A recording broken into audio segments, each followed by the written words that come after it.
শুভ সন্ধ্যা, আপনাদের সাথেই আছি নুনহাস সাউম। প্রিয় দর্শক শ্রোতা, গ্রীষ্মের এই সন্ধ্যায় সবাইকে স্বাগত জানাচ্ছি শুভ সন্ধ্যার আজকের আয়োজনে। আজকের শুভ সন্ধ্যায় থাকছে চলতে থাকা প্রদর্শনী, এনটিভি হাইলাইটস এবং কোরআনের আলো ফাউন্ডেশনের চেয়ারম্যান আবু ইউসুফের সঙ্গে আলাপচারিতা। প্রথমেই চলতে থাকা প্রদর্শনী।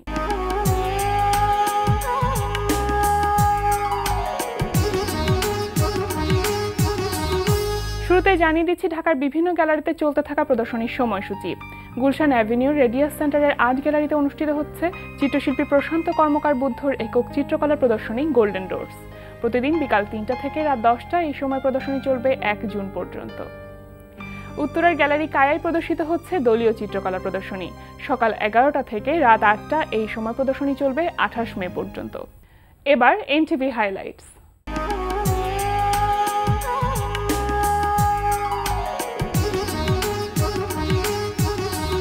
এবার জানিয়ে দিচ্ছি কি কি থাকছে এনটিভির রাতের অনুষ্ঠান সূচিতে। সন্ধ্যা ৬টা ৪৫ মিনিটে দেখবেন বিষয়ভিত্তিক ধারাবাহিক অনুষ্ঠান উদ্দীপন।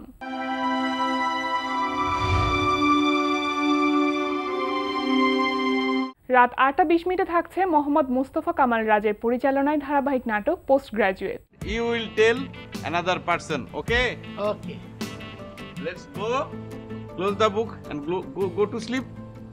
Now I go Sleep. sleep Chalo. with you. Yes. Okay, no problem. Please, come. রাত ৯টায় প্রচার হবে রুম্মান রশিদ খানের রচনায় কৌশিক শঙ্কর দাসের পরিচালনায় একক নাটক কিছুই কি নেই বাকি। কি কথা ছিল যে মনে মনে মনে কি দ্বিধা রেখে গেলে চলে। রাত 11:30টায় থাকছে ওয়াহিদা রাজ্জাক মিশার প্রযোজনায় অনুষ্ঠান প্রবাস জীবন।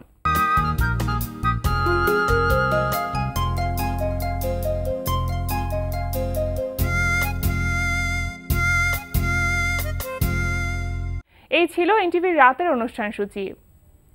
এবার আলাপচারিতা।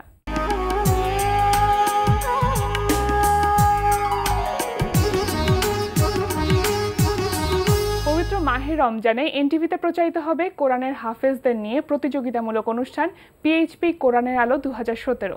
প্রিয় দর্শক, অনুষ্ঠানটি নিয়ে কথা বলতে আজ আমাদের সঙ্গে আছেন কোরআনের আলো ফাউন্ডেশনের চেয়ারম্যান আবু ইউসুফ। অনুষ্ঠানটি সম্পর্কে জানতে চলুন কথা বলি তার সঙ্গে। শুভ সন্ধ্যা, কেমন আছেন? আলহামদুলিল্লাহ, ভালো আছি। তো পিএইচপি কোরআনের আলো একটি প্রতিযোগিতামূলক অনুষ্ঠান, যেটা নবমবারের মতো এনটিভিতে অনুষ্ঠিত হতে যাচ্ছে পহেলা রমজান থেকে। এই অনুষ্ঠানটি সম্পর্কে আমি একটু জানতে চাইবো যে কি ধরনের আশা করছেন এবারের রমজানে, কতটা সাড়া ফেলতে পারে? আলহামদুলিল্লাহ, আমরা এটা তো নভেম্বরের মতন আমরা করতে যাচ্ছি। তো এটি বাংলাদেশে ইসলামিক রিয়ালিটি শো এর মধ্যে সবচেয়ে বড় ইসলামিক রিয়ালিটি শো এবং প্রতিযোগিতামূলক অনুষ্ঠান। আপনি জানেন, কোরআনে হাফেজদেরকে নিয়ে গত বছর আমরা এই প্রোগ্রামটি মালয়েশিয়াতে উদ্বোধন করেছিলাম। সেখানে সাবেক প্রধানমন্ত্রী আপনার মাহাতির মোহাম্মদ ছিলেন। আর এই বছরও আমরা প্রোগ্রামটি উদ্বোধন করেছি পবিত্র মক্কাতে। আচ্ছা। তো সেখানে প্রবাসীদের মধ্যে ব্যাপক সাড়া, আর এই প্রোগ্রামটি খুব বেশি জনপ্রিয়। আর আমাদের এই অনুষ্ঠানটা এত বেশি তারা দেখে, এবং সবচেয়ে বড় কথা হলো যে তারা নিজেরাই দেখেন না, পরিবারদেরকে নিয়ে, এবং বাচ্চারা খুব এটাকে দেখে তারা খুব মজা পায়, আনন্দ পায়, এবং ওনারাও চেষ্টা করে যে এই প্রোগ্রামগুলো দেখে তাদের বাচ্চাদেরকে তেলাওয়াতের যে ভালো মান, যেন ভালো তেলাওয়াত করতে পারে, উৎসাহিত করে তাদেরকে। আর আমাদের ছেলেরা এখন যে তেলাওয়াত করে, আলহামদুলিল্লাহ, এটা আপনি জেনে খুশি হবেন যে আমরা অনেক সময় যারা মক্কাতে যাচ্ছি, মদিনাতে যাচ্ছি, কোনো একটি সময় ছিল যে সেখানে গিয়ে যখন কাবার ইমাম সাহেবদের পেছনে, মদিনাতে ইমাম তাদের পেছনে নামাজ আদায় করে, তারা খুব শান্তি পায় এবং খুব প্রশংসা করে যে আলহামদুলিল্লাহ এত সুন্দর তেলাওয়াত। তো এখন কিন্তু একটু চেঞ্জ, তারা কিন্তু আমাদের ছেলের তেলাওয়াত শুনে তারা কিন্তু এই স্বস্তিটা পায়। আচ্ছা, কিছুক্ষণ আগে যে বলছিলেন যে উদ্বোধনী আয়োজনটা মক্কাতে হয়েছে, তো কেমন ছিল সেই আয়োজনটা, সেটা সম্পর্কে যদি অনেক সাড়া পড়েছে। মক্কাতে যখন আমরা প্রবাসীদের মধ্যে খুব একটা উৎসবমুখর পরিবেশ। আচ্ছা। আমরা প্রোগ্রামটা শুরু করেছিলাম রাত 9টা না 9:30টার দিকে। এই প্রোগ্রামটা চলছে রাত 2টা পর্যন্ত। মানে আমরা ইচ্ছে করেছিলাম যে আর আগেই শেষ করব, কিন্তু তাদের আগ্রহটা এত বেশি ছিল যে তারা এবং আমাদের যারা 2016 যারা ফার্স্ট সেকেন্ড থার্ড হলো তারাও গিয়েছিল। তো তাদের তেলাওয়াত শোনার তাদের খুব প্রবল আগ্রহ ছিল আর কি, এবং তেলাওয়াত এবং সব কিছু মিলিয়ে মানে প্রোগ্রামটা অনেক বেশি মানে সময় লাগছে আমাদের শেষ করার জন্য। তো এটা এই জন্য যে আমি আল্লাহর শুকর আদায় করি। আর বিশেষ করে যে আমাদের দেশের ছেলেরা এখন আন্তর্জাতিক অঙ্গনে, আপনি জানেন ইতিমধ্যে প্রোগ্রামটি যখন শুরু হলো এই নভেম্বরের মতন আমরা প্রায় 15 থেকে 16 জন আন্তর্জাতিক পুরস্কার পেয়েছে, সারা ওয়ার্ল্ডে চ্যাম্পিয়ন হয়েছে, ফার্স্ট সেকেন্ড থার্ড, প্রায় 3 থেকে 4 জন হয়েছে ফার্স্ট। আর এর মধ্যে প্রায় 80টা দেশের সাথে 85টা দেশের সাথে 70টা দেশের সাথে কম্পিটিশন করে তারা প্রথম হয়েছে, দ্বিতীয় হয়েছে, তারপর থার্ড মানে তৃতীয় হয়েছে। আর আরেকটা বিষয় হলো ইদানিং যেটা আমাদের জন্য বাংলাদেশিদের জন্য সবচেয়ে বেশি খুশির সংবাদ, সেটা হলো আন্তর্জাতিক যে কম্পিটিশনগুলো হচ্ছে হিফজুল কোরআন প্রতিযোগিতা, সেখানে অন্য দেশের হাফেজরা এসে প্রথমে জিজ্ঞাসা করে যে বাংলাদেশের কোনো হাফেজ আছে কিনা। হ্যাঁ, মানে এটা জিজ্ঞেস করার কারণ হলো যদি তারা অ্যাটেন্ড করে তাহলে ফার্স্ট সেকেন্ড থার্ড হয়তো বা আমাদের কপালে নেই। তো এটা আসলে আমরা আলহামদুলিল্লাহ এটা আমরা খুব আনন্দিত এবং গর্ববোধ করছি, অনেক বড় অর্জন। তো মোট কতজন প্রতিযোগী এবারে অংশগ্রহণ করতে পারে? এবার প্রায় আপনার 30-এর অধিক, 30,000-এর অধিক। তো এদের থেকে আমরা একেবারেই মানে রুট লেভেল থেকে আমরা এদেরকে বাছাই করে, কোন অঞ্চল থেকে বা কোন কোন জায়গা থেকে? 64টা জেলায়। আচ্ছা, হ্যাঁ 64টা জেলায়, ইভেন আমাদের দেশের বাহিরে প্রবাসীদের বাচ্চা যারা তাদেরকেও আমরা এই প্রোগ্রামে আসার জন্য সুযোগ করে দেই। তো 64 জেলা থেকে বাছাইয়ের পরে তারা আপনার বিভাগ পর্যায়ে আসে, বিভাগ থেকে আবার আরেকটা বাছাই হয়। তো বিভাগ থেকে বাছাইয়ের পরে আমরা প্রায় 60 থেকে 70 জনকে বাছাই করি, ওইখান থেকে আরেকটা বাছাই হয় ঢাকাতে। তো সেখান থেকে আমরা মাত্র 42 মানে 42 জনকে আমরা এই টেলিভিশনে আসার সুযোগ করে দিই। তো আলহামদুলিল্লাহ এই বছর যেটা আমাদের কিছু চমক আছে, সেই চমক হলো যে আমি তো জানতে চাইবো যে অন্যান্য বারের তুলনায় এবারটা আসলে কি ধরনের একটু ব্যতিক্রম কোনো কিছু থাকছে কিনা? জি অবশ্যই থাকছে। যে আমরা মানে এদেরকে বাছাই করতে গিয়ে যেটা পেলাম, কয়েকটা ছেলে পেয়েছি, যেমন একটা তার বয়স মাত্র 8 বছর, 8 বছরে সে হাফেজ হয়ে গেছে অলরেডি। আর সবচেয়ে বেশি যেটা আশ্চর্য হয়ে গেলাম যে মাত্র 5 মাস 17 দিনে সে হাফেজ হয়েছে। এরপরে আরেকটা ছেলে আমরা পাইলাম যে আপনার 9 বছর বয়স, সে 9 মাসে হাফেজ হয়ে গেছে, একেবারে ছোট। এটা আমরা লাস্টের দিকে সেরা 4 বা 5-এ গেলে আমরা তাদের তেলাওয়াত প্রতিদিন শুনবো, তাদেরকে আমরা দেখতে পারবো।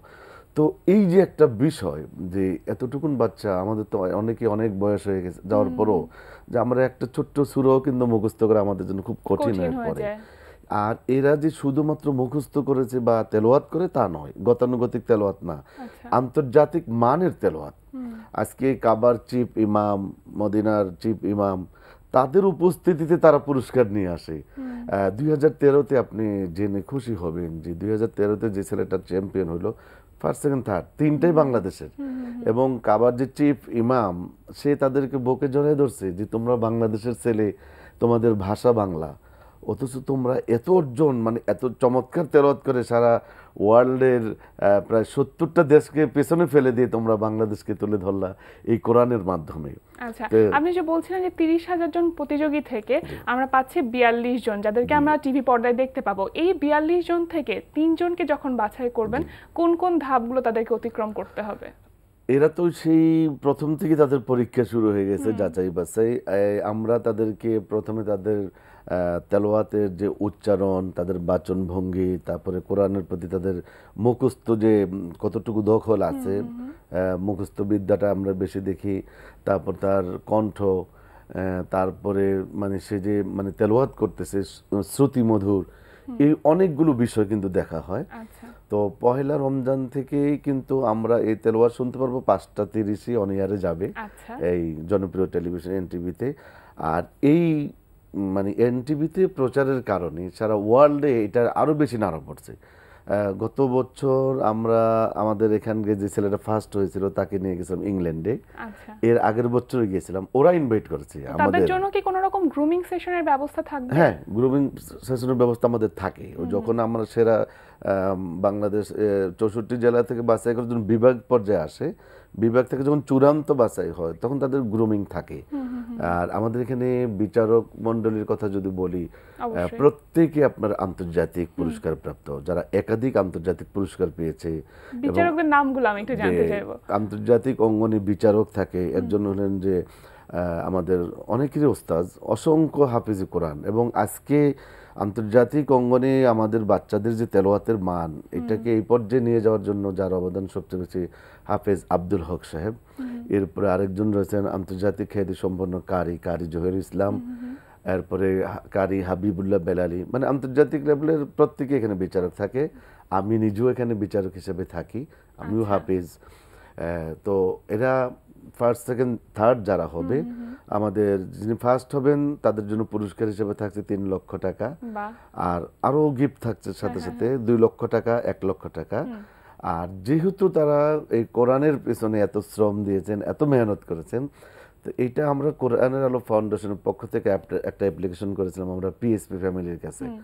তখন তারা ডিক্লেয়ার দিল যে যারা ফার্স্ট সেকেন্ড থার্ড হবে তারা প্রত্যেকেই আপনার মক্কা এবং মদিনা জিয়ারতের সুযোগ পাবে। এই কাজটা আমরা করি। আর এদের পেছনে যারা আপনার মেহনত করে সবচেয়ে বেশি তাদের টিচার। তো এই টিচারদের জন্য আমরা একজনের জন্য যে ফার্স্ট হবে সে তো যাবে, এবং তার টিচারও সেখানে যাওয়ার সুযোগ পাবে আর কি। আর যারা এইটাতে অ্যাটেন্ড করবে এরা প্রত্যেকেই আপনার 10,000 টাকা করে পুরস্কার সবার জন্য আছে। আচ্ছা, মানে 3 জন ছাড়াও বাকি সবার জন্যই পুরস্কার থাকছে এক। আর এর ভিতরে যারা একেবারে মেধাবী বা গরিব, আর্থিক অসচ্ছল, মানে সচ্ছলতা নেই, বা তাদের লেখাপড়ার জন্য আমরা কোরআনের আলো ফাউন্ডেশন তাদের শিক্ষাবৃত্তির ব্যবস্থা আমরা করে থাকি। যে এবং আমাদের অনেক স্পন্সর ইতিমধ্যে ঘোষণাও দিয়েছেন যে তারা যতটুকু লেখাপড়া করতে চায়, যে বাংলাদেশে এবং বাংলাদেশের গণ্ডি পেরিয়ে যদি বাহিরেও লেখাপড়া করতে চায়, তার জন্য যা যা করার, পিএসপি ফ্যামিলি এবং আপনার রহিম আফরোজ এবং আল আরাফ ইসলামী ব্যাংক অলরেডি কিন্তু তারা ঘোষণা দিয়েছে যে তাদের লেখাপড়ার জন্য আমরা সব রকম উদ্যোগ নিবে। তো এটা তো শুরু হবে পহেলা রমজান থেকে, শেষ হবে কবে? এটা 27শে রমাদান পর্যন্ত, প্রতিদিন 5টা 30-এ শুরু হবে।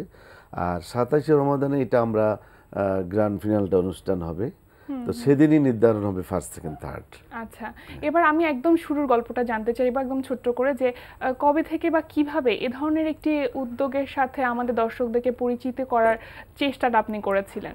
আসলে আমি যেহেতু এই লাইনেই লেখাপড়া করি এবং আমি নিজেও একজন হাফিজ, আমি খুব ফিল করতাম তাদেরকে নিয়ে, যে আমাদের যে অন্যান্য সেক্টরগুলো আছে তাদেরকে নিয়ে কিন্তু আমাদের দেশে এবং আমাদের মিডিয়াগুলোতে খুব ইয়ে করে বিভিন্নভাবে তাদেরকে তুলে ধরার জন্য প্রত্যেকে কিন্তু যার যার অ্যাঙ্গেলে তারা চেষ্টা করে যাচ্ছে।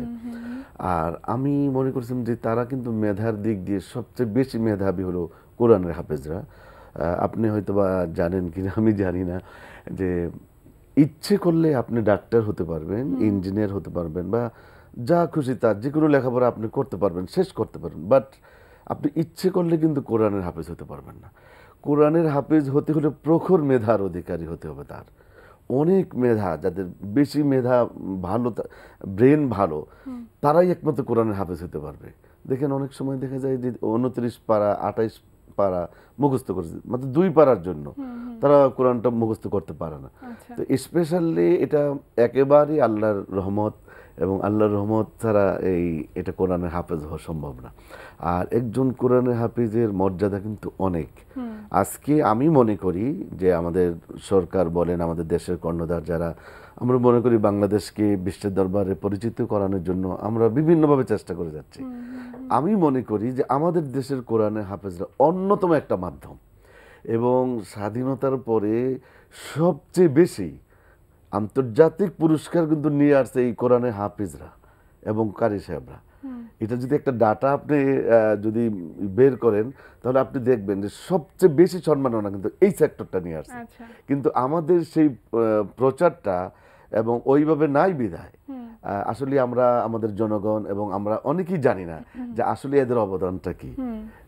তো সেই জন্য পিএইচপি কোরআনের আলোকে আসলে কোন পর্যন্ত নিয়ে যেতে চান, এটাকে নিয়ে আসলে কি ধরনের পরিকল্পনা করছেন? আমাদের এটাকে নিয়ে মানে আমাদের অনেক বড় ধরনের পরিকল্পনা আছে, বিশেষ করে আগামী বছর যেহেতু আমরা 10টি বছর আমাদের পূর্তি হবে এবং 10 বছর পূর্তিতে আমরা খুব বড় করে এটাকে উদযাপন করতে চাই। এবং এই বাচ্চাদের মাধ্যমে আমাদের যে ছোট ছোট বাচ্চা যারা আছে তারা উদ্বুদ্ধ হচ্ছে ইতিমধ্যেই, তারপর তারা যাতে আরো বেশি উদ্বুদ্ধ হয়। এবং আমি মনে করি প্রতিটা ঘরেই একজন করে কোরআনের হাফেজ থাকা জরুরি। যেমন একজন হাফেজের বাবা এবং একজন হাফেজের মা, তার কিন্তু অনেক সম্মান, অনেক মর্যাদা। এবং এইটা কিন্তু অনেক বড় একটা মাধ্যম যে আপনার একটা সন্তান, আমার একটা সন্তান যদি হাফেজ হয়, এই কিন্তু আল্লাহর কাছে সুপারিশ করবে। এবং এইটাও আপনি জানেন যে একজন হাফেজ এবং তার মা বাবার মাথায় নূরের মুকুট পরিয়ে দেওয়া হবে। তো কিয়ামতের ময়দানে অসংখ্য মানুষের মধ্যে একজনকে, হাফেজের মা বাবাকে যখন এত বড় একটা সম্মাননা দেওয়া হয়, এটা কিন্তু খুব বিশাল একটা ব্যাপার। সেই জন্য আমি মনে করি যে আমাদের সচেতন নাগরিক যারা, যে আমি মনে করি সে তো হাফেজ হওয়ার পরে লেখাপড়া করতে পারবে, যে কোনো লেখাপড়া সে করতে পারে, এখানে আপনার নিষেধ নেই। তো একটা আমার অনুরোধ থাকবে যে আজকের এই প্রোগ্রামের মাধ্যমে বা আমাদের দর্শক শ্রোতা যারা দেখতেছেন, যে আমাদের কোরআনের আলো ফাউন্ডেশনের একটি অনুরোধ থাকবে আমাদের পক্ষ থেকে, যে অন্ততপক্ষে আপনার সন্তানকে কোরআনের হাফিজ বানান এবং নিজেদের আখিরাতের জন্য কিছু সম্বল এবং মুক্তির জন্য একটা ফয়সালা আপনারা এই দুনিয়া থেকেই ব্যবস্থা করে যাবেন। এটা খুব ভালো লাগলো। পিএইচপি কোরআনের আলোর জন্য অনেক অনেক শুভকামনা থাকলো। আজকে আমাদের আয়োজনে এসেছেন, অনেক ধন্যবাদ আপনাকে। আপনাকে অনেক ধন্যবাদ এবং এনটিভি কর্তৃপক্ষকে ধন্যবাদ, এনটিভি পরিবারকে, এবং তারা চমৎকার এবং এই প্রোগ্রামটি প্রচারের জন্য যে উদ্যোগ নিয়েছে সেই জন্য আমরা আন্তরিকভাবে অভিনন্দন, মোবারকবাদ জানাচ্ছি। প্রিয় দর্শক, কথায় কথায় আমরাও চলে এসেছি অনুষ্ঠানের শেষ প্রান্তে। আমাদের সঙ্গে যোগাযোগের ঠিকানা প্রযোজক শুভ সন্ধ্যা, এনটিভি বিএসসি ভবন 7ম তলা, 102 কাজী নজরুল ইসলাম অ্যাভিনিউ, কারণ বাজার, ঢাকা 1215। আমাদের ইমেল অ্যাড্রেস shubhosandha@ntv.com। প্রিয় দর্শক, এনটিভিতে সম্প্রচারিত সংবাদ ও অন্যান্য সকল অনুষ্ঠান দেখতে লগ ইন করুন www.ntvbd.com। সবাই ভালো থাকুন, নিরাপদে থাকুন। শুভ সন্ধ্যা।